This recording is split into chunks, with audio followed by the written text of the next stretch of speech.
And remember, any doubt that you have, any self-doubt that you have, any that turns into self-hatred, and any self-hatred that you have becomes self-denial. Ultimately, you lose confidence over life, you give up on yourself, you give up on life itself, and you give up on others. The moment you start manifesting the powers again and again, you grow oneness in you. And the moment you grow oneness, your self-doubt reduces, you drastically reduces, and finally you enter in the space of that pure, unclass space.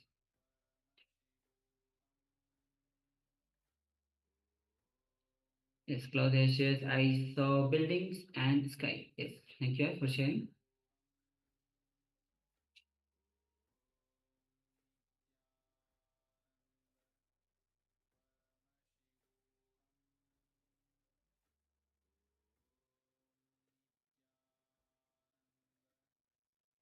Yes, just waiting for a couple of moments as we receive sharings from others as well.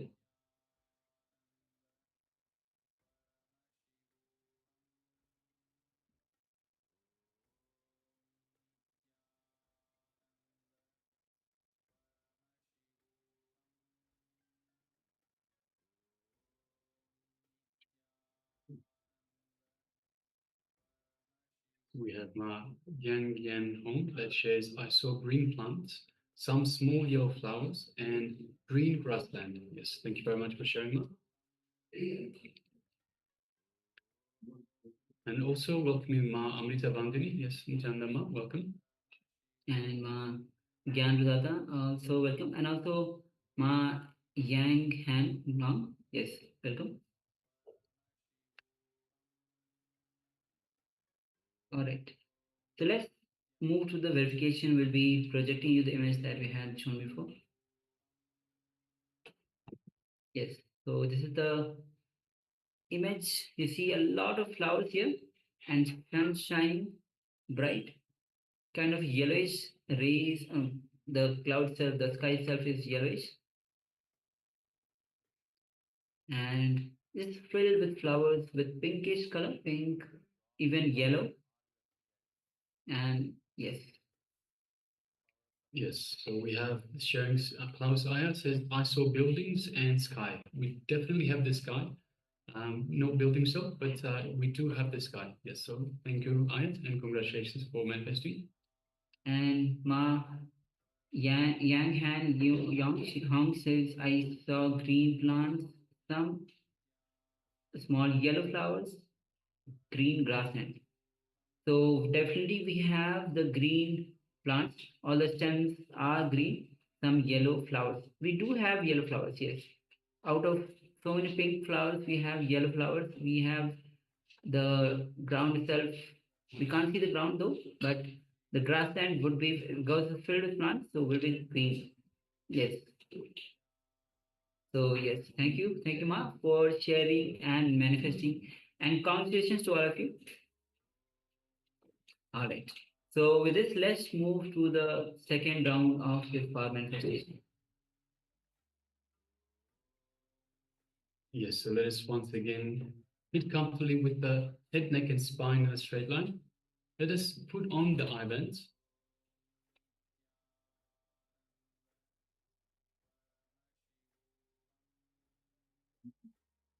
And let us just unclutch from anything the mind is throwing at us. Any issues, any worries.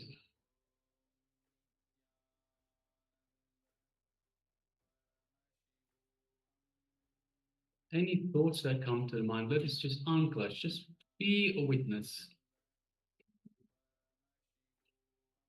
So we unclutch by being a witness, not getting involved in the thoughts.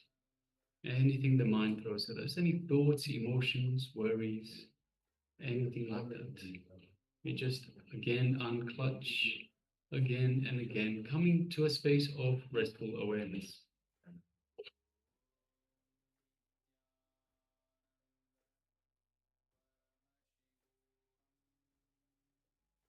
Now let us move our attention to our inner space and let us invoke Swamiji in the inner space in the Ananda Gandha region. Ananda Gandha.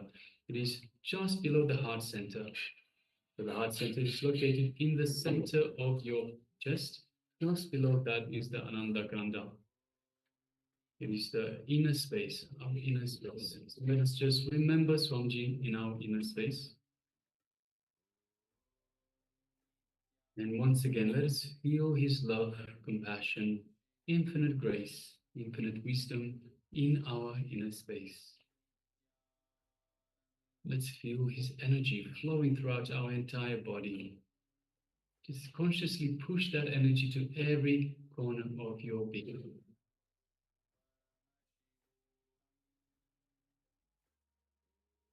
And just take a moment and enjoy the space of oneness with Swamiji. You are one with Swamiji.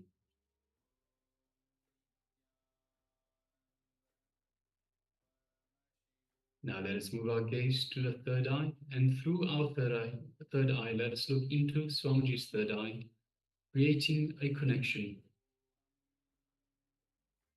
And as we do so, we feel the energy in our third eye, in the Anya chakra, the area between the eyebrows.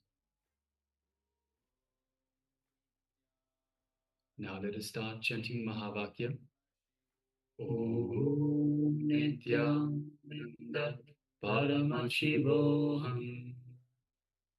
Om Nithyananda Paramashivoham. Om Nithyananda Paramashivoham. And from this space of oneness, let us start manifesting the power of third eye vision. The image is being displayed for you. Now, let us begin. Om Nithyananda Paramashivoham. Om Nithyananda Paramashivoham. Om Nithyananda Paramashivoham. Om Nithyananda Paramashivoham. Om Nithyananda Paramashivoham. Om Nithyananda Paramashivoham. Om Nithyananda Paramashivoham. Om Nithyananda Paramashivoham. Om Nithyananda Paramashivoham. Om Nithyananda Paramashivoham. Om Nithyananda Paramashivoham. Om Nithyananda Paramashivoham. Om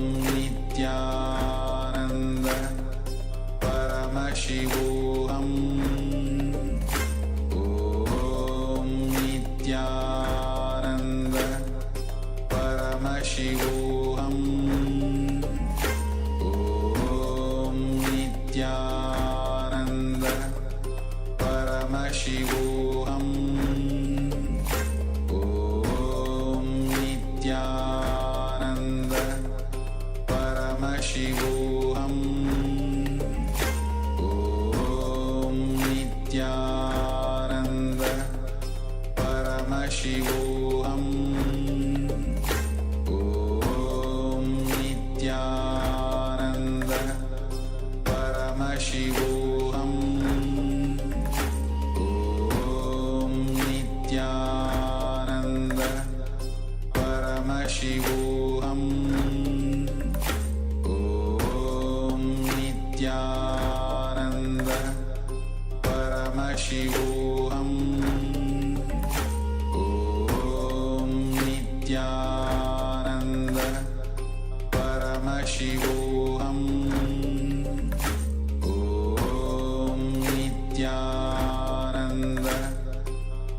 Paramashivoham Om Nithyananda Paramashivoham Om Nithyananda Paramashivoham Om Nithyananda Paramashivoham Om Nithyananda Paramashivoham Om Nithyananda Paramashivoham Om Nithyananda Paramashivoham Om Nithyananda Paramashivoham Om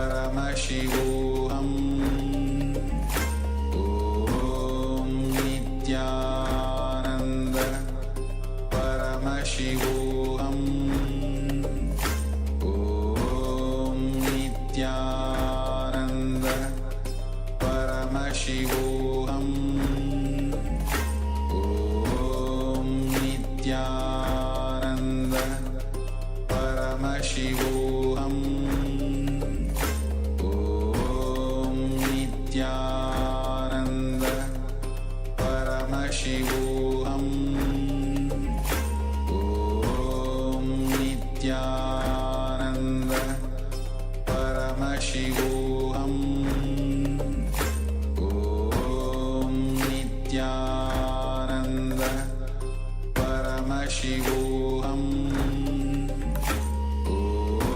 Om Nithyananda Paramashivoham Om Nithyananda Paramashivoham Om Nithyananda Paramashivoham Om Nithyananda Paramashivoham Om Nithyananda Paramashivoham. Yes, you can relax now. Slowly, very slowly, remove your eye bands and gently let the light come back into your eyes.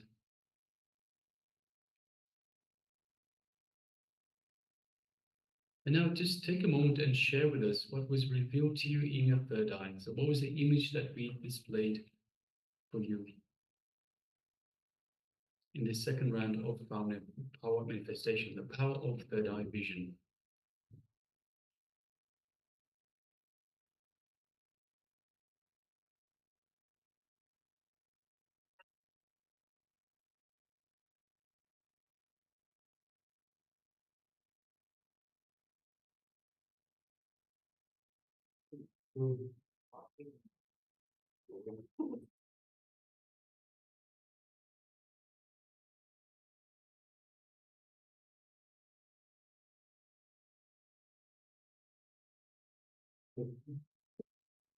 So yes, requesting all participants, please share with us what was revealed to you in your third eye. So what image did we display for you in this round of manifestation?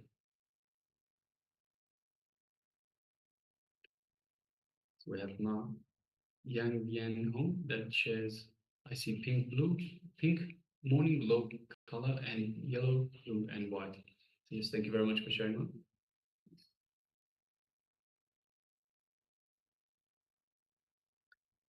All right, so let us move on to the verification stage. So yes, this was the image that we displayed for you. It is a beautiful image. It looks like close to being a sunset. There's heavy cover of clouds, heavy cloud cover. We can see the sea or the ocean in the background. You can see the sun just lighting up those clouds, looking like the clouds are on fire. We have some tall palm trees and some smaller palm trees around. We see what looks like a fence, or perhaps a pathway, grey in color. We see some buildings in the far distance on the right-hand side. And yes. All right, so let us have a look. So Ma Yang Yan Hong shared, I see pink blue. So we do have, because it looks like a sunset, we do have that pink blue type look. When you have the sea and the clouds in the far distance, the horizon meeting up.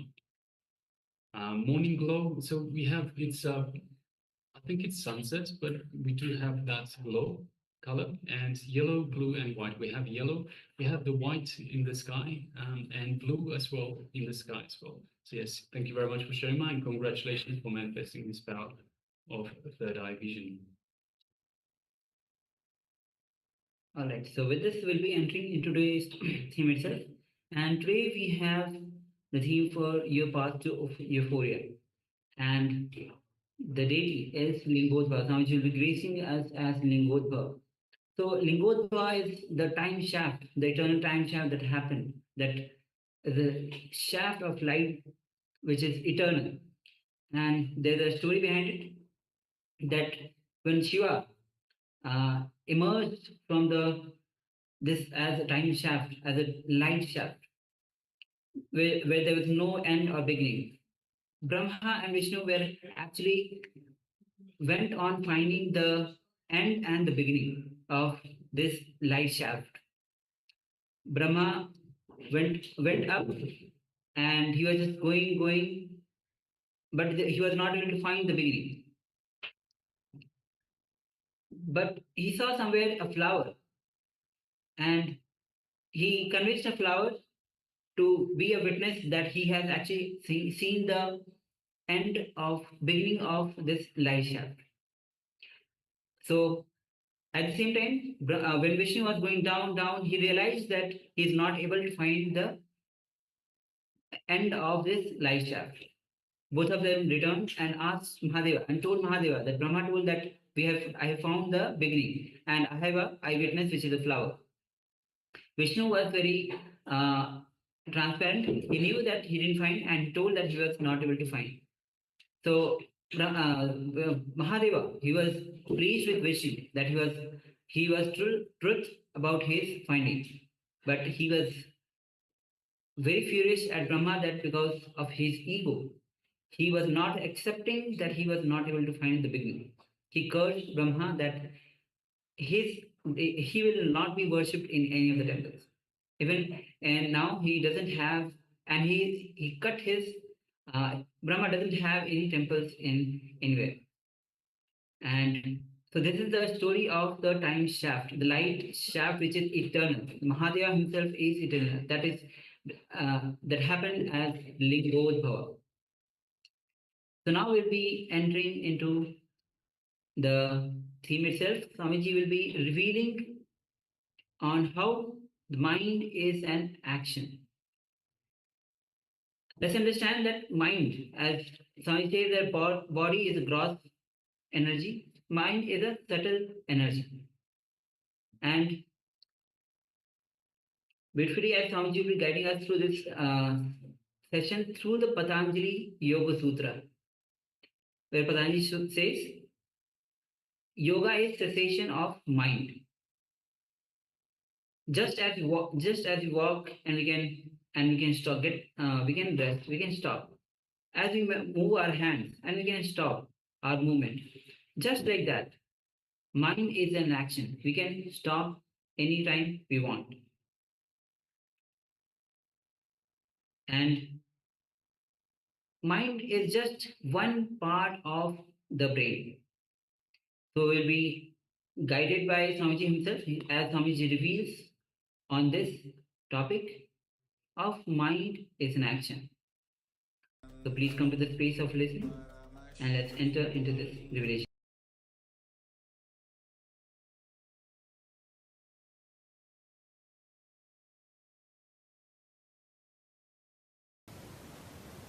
The first sutra, let us enter into the first sutra. Yoga chitta vritti nirodhaha. The translation is, withdrawal from mental thought patterns is yoga.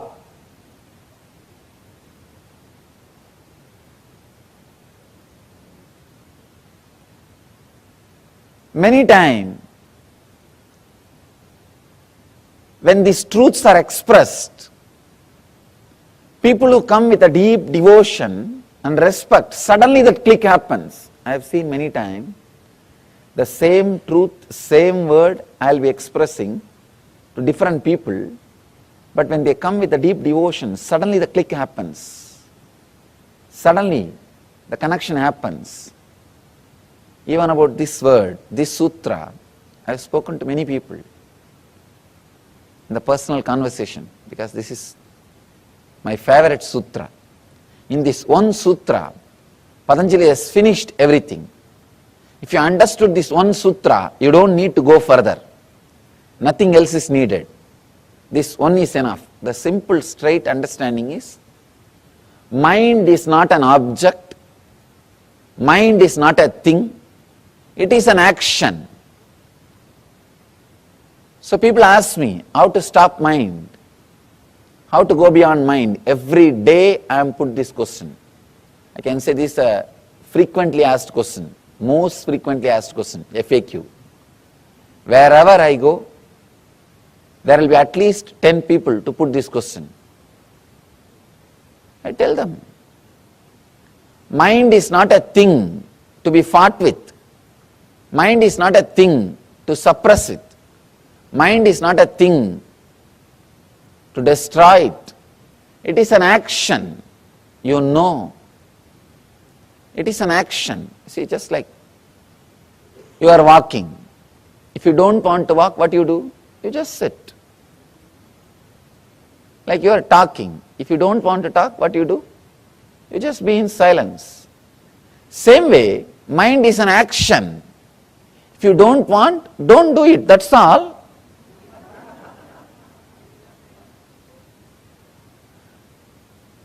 But our mind says, no, no, no, I have tried many things, I have tried many times, my experience is equal to your age. Now people come and tell me, the professional seekers. Now they come and tell me, no, no, no, I have seen, I have tried, you don't know. No, I sympathize with your trying. I sympathize with your practice. I am not disrespecting you. I am not condescending. But please understand, it is a simple action, a subtle action, you are doing it. Is there anybody else doing it inside? No. If somebody else is doing inside, not only me, even God can't help you. It is you who is doing. Please understand, it is you who is doing. So it is a simple action. When you don't want, just stop, that's all. We say, no, no, no, we try, and after some time it comes back. Be very clear. Now this moment, if you don't want, stop. After a few moments, if it is starting, you wanted it, that is why it is starting. You forget, you have started it again. So when you want, switch it off. When you want, start.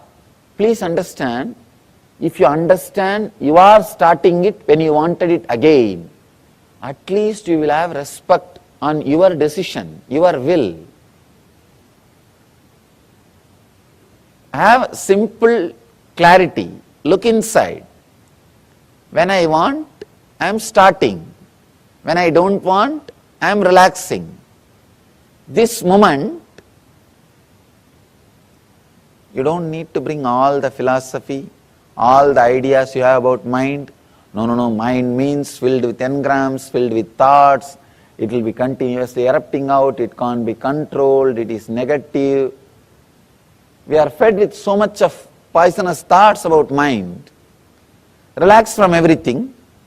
Understand the simple thing. Mind is a subtle action.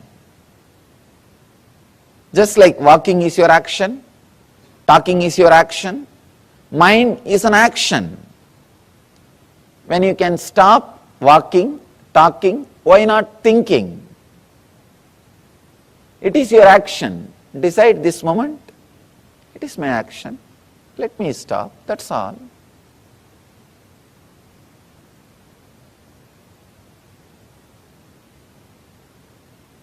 Now mind says, no, no, no. It is not that simple. I have tried many years. See, even now I am stopping, it is not stopping.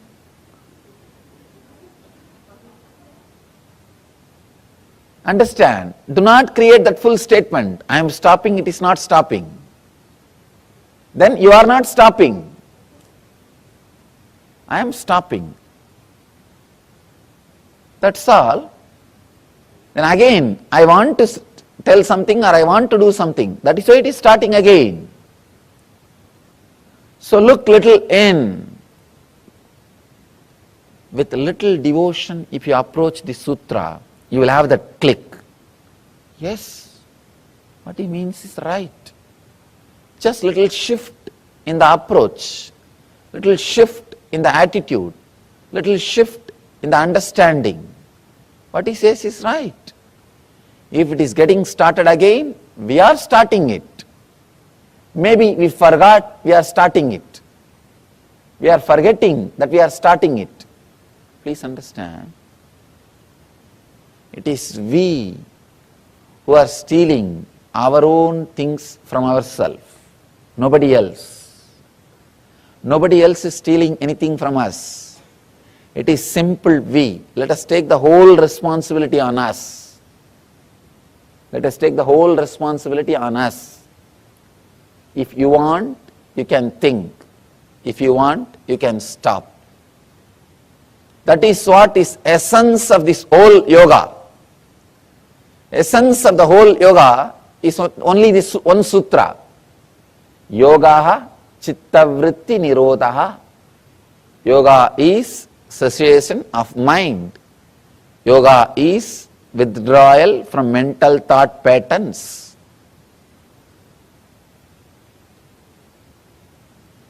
Mind is not a thing. It is an action. If you are sitting, did you ever ask, what happened to my walking? I was walking 10 minutes before. You don't ask, because you know by sitting, you stopped walking. If you are silent, you don't think, where did my talking go? I was talking 5 minutes before. You know, you were talking earlier, now you are silent. That's all.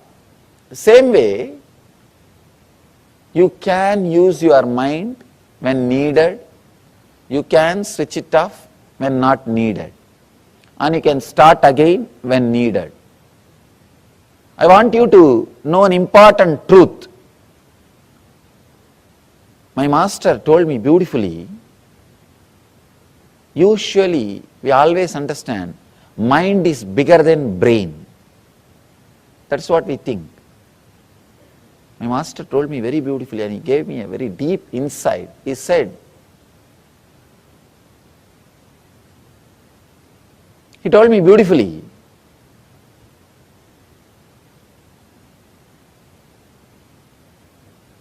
one action of brain is mind. I was shocked. I was shocked when I heard.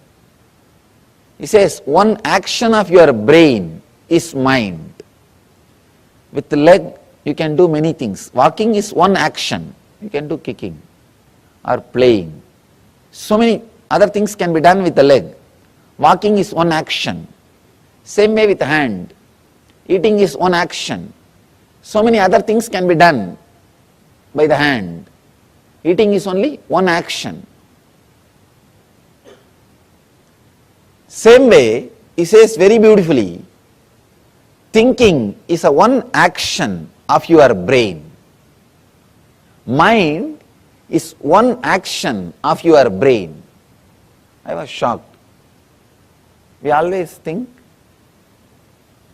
brain is just physical, mind is subtle, because of that mind is more powerful than the brain, and mind is everything. When I started experiencing, I understood true. Mind, what you think as mind, what you experience as mind, is only one action of your brain. See, if I realize moving is only one action of my hand, I can relax. If I want, I can move. If I want, I can relax. Same way, thinking is only one action of my brain. I can start when I want, I can relax when I don't want. Understand this one truth. Thinking is one action of your brain. If you want, you can relax from it. You can rest from it.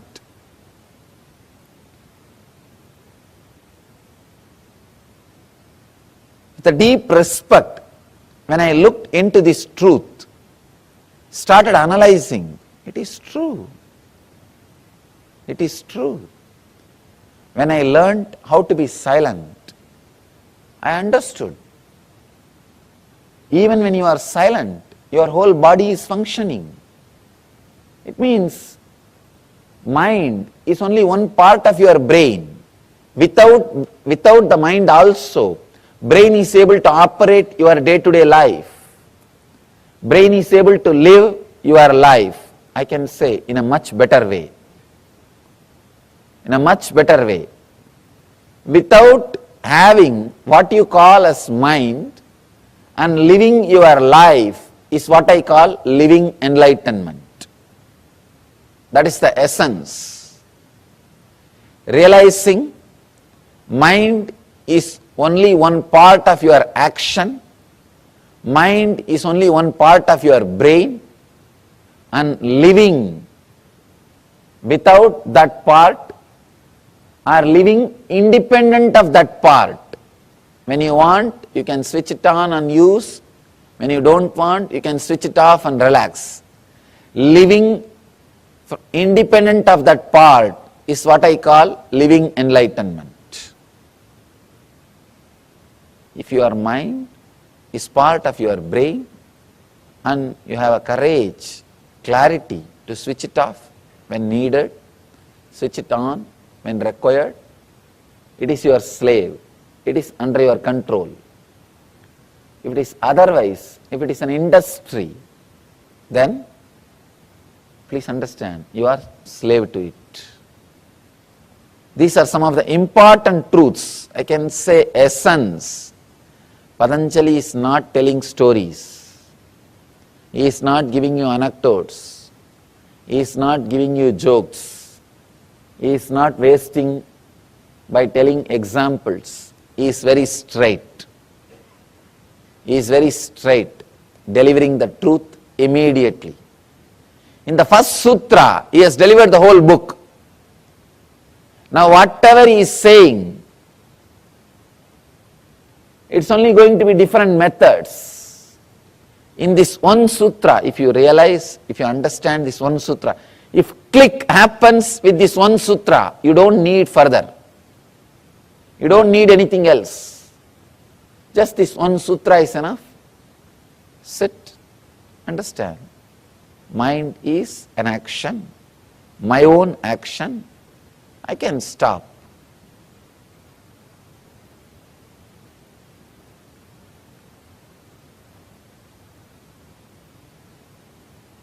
All right, let me start. I think I am done with the whole day. Let me relax. If you can have this awareness, if you can just have this one awareness, nothing else, Whenever action is performed, you wanted it. Whenever you want, silence can be created. This one understanding, if it clicks, please understand, if it clicks, you don't need anything further. You are qualified for yoga. These two sutras, first sutra, Ata Yoganusasanam. Now let us enter into the experience of yoga. And second sutra, yoga is cessation of the mind. These two sutras need to be understood. If this second sutra gives you the click, you are qualified for yoga. If you are qualified for yoga, the second sutra will give you the click. If you have objections, no, I don't think it is so easy. I have tried this, I have tried that, I have tried many methods. I know it is not that easy. My mind is filled with negativity. May not be your mind, Swamiji. You are born and brought up in a very spiritual situation. You don't know about my mind. How much of conditioning and problems I had. I had a very abusive childhood. Still I don't understand that word. Sorry to say that. Wherever I go, people say I had abusive childhood. What do you mean by that word?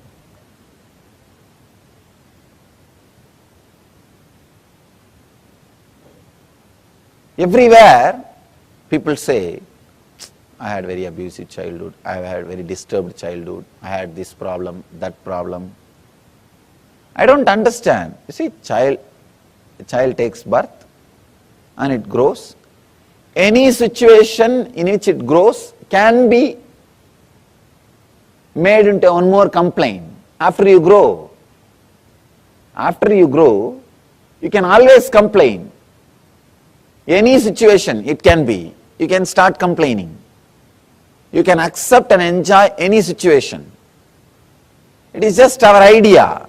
It is just our idea. We always think others did not have this problem, only I had this problem. So we create an idea, I had abusive childhood, I had this, I had that, I did not have this when I was young, I did not have that when I was young. Constantly judging, there is no scale.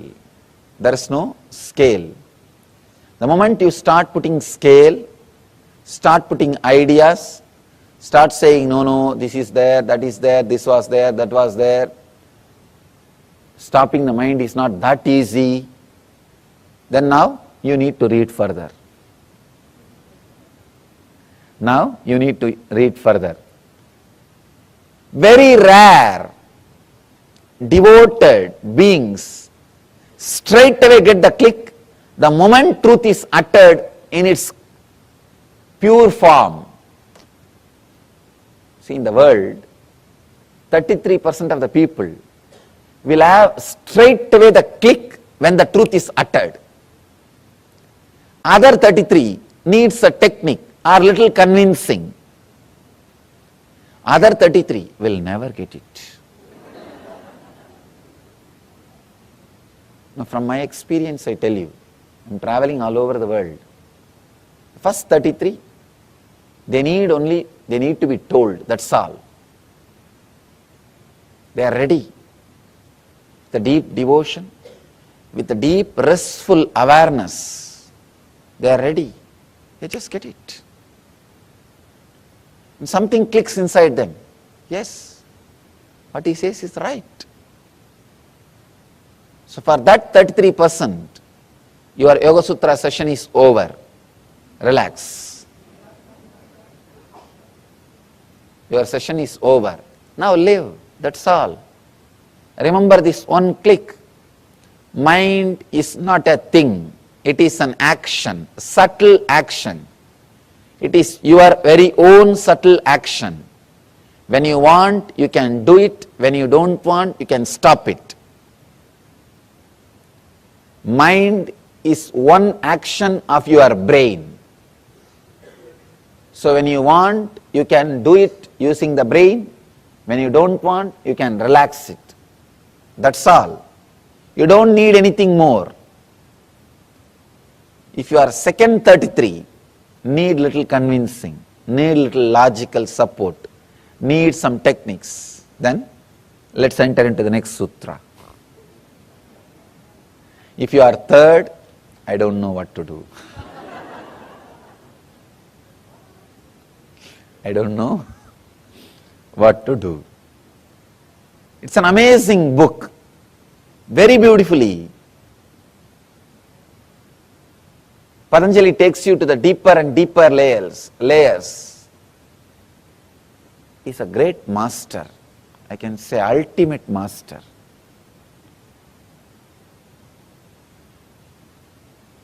He has solution even for the third 33. When you go deeper, he has solution. There's a beautiful story. One guy was traveling, sitting on his donkey, and the tail of a donkey, a goat was tied. 3 thieves saw him. One thief said, I'll steal the goat from him. The other guy said, I'll steal the very donkey on which he is sitting and traveling. The third guy said, I'll steal the very clothes he is wearing. First guy slowly started walking behind the donkey. The donkey, in the goat's neck, there was a bell ringing continuously. So that guy who is sitting on the donkey, he knows if the bell is ringing, the goat is following. So he was walking, he was traveling. This thief slowly removed the bell from the goat's neck and tied it the donkey's tail.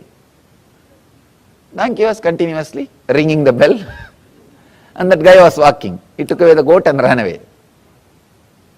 Second thief was walking continuously with this guy.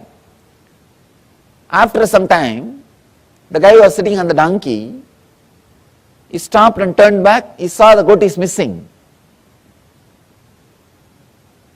He asked the second thief, what happened to the goat? Second thief said, just now somebody took it and ran. Run. Go and catch.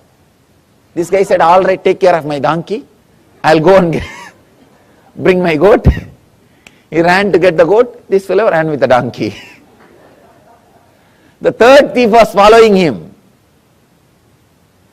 When this guy was completely tired and understood he lost his donkey also, he came near a well.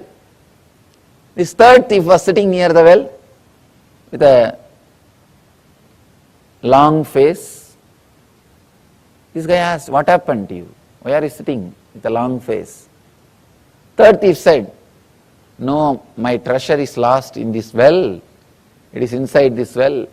I don't know how to swim. If you can get in and take this out, 50-50. And this guy said, all right, I'll now make it up. I lost my goat and donkey. Now I'll make up in this one situation. Please have my clothes. I'll jump and bring the treasure out. When he jumped, this third guy ran away with the clothes. Patanjali is the third guy. He can really do his job. He can really do his job. He can teach even for the third level people. Step by step he is teaching, that's all. Step by step he is teaching. He can take away everything from you. Actually, if you lose with Patanjali, you will gain ultimately. That's a beautiful saying. Stotra from Ramana Maharshi, a great enlightened master from my hometown. He is singing towards Shiva. He says, I lost me in you and gained you in me. Who is the winner?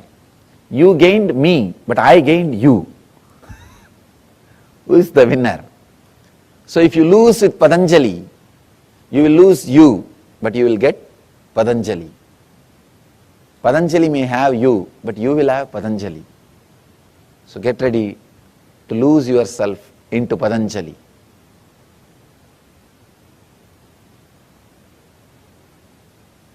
The ultimate master is not just a scholar, he is a great master.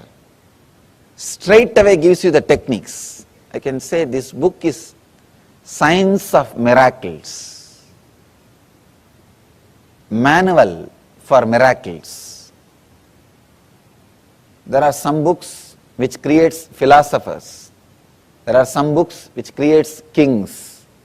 There are some books which creates business people. This is the book which can create masters who will create religions. This is the book which can create masters who will create religions.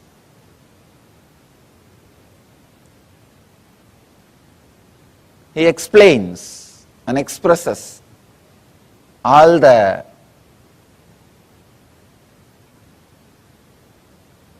inner science or secrets of the miracles and spiritual experiences.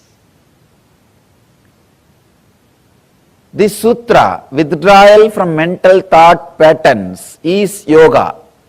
Yogaha chitta vritti nirodhaha, needs to be understood from another dimension. Let me try to explain this, the another dimension. Actually, when the chitta vrittis, when the mental patterns are stopped, suddenly you enter into a different zone. It's like if all the threads which are tying the balloon, if it is cut, suddenly balloon flies to a different space. Same way, for all the thoughts which are pulling you down, if it is cut, your consciousness soars to a different height. It reaches a different zone. It stays in a different zone.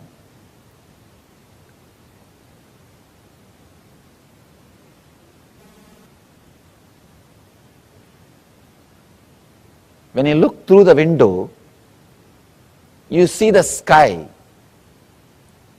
You experience the sky.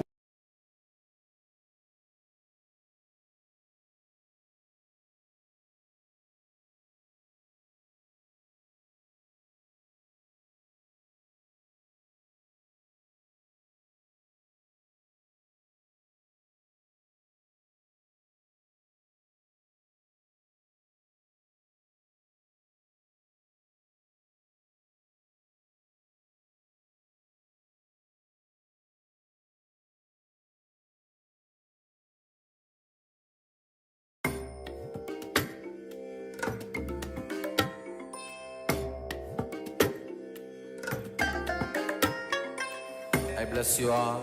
Let you all open all your three eyes and manifest the powers of Mahasadashiva. Om Nithyananda Paramashivoham. Om Nithyananda Paramashivoham. Om Nithyananda Paramashivoham. Om Nithyananda Paramashivoham. Om Nithyananda Paramashivoham. Om Nithyananda Paramashivoham. Om Nithyananda Paramashivoham. Om Nithyananda Paramashivoham. Om Nithyananda Paramashivoham.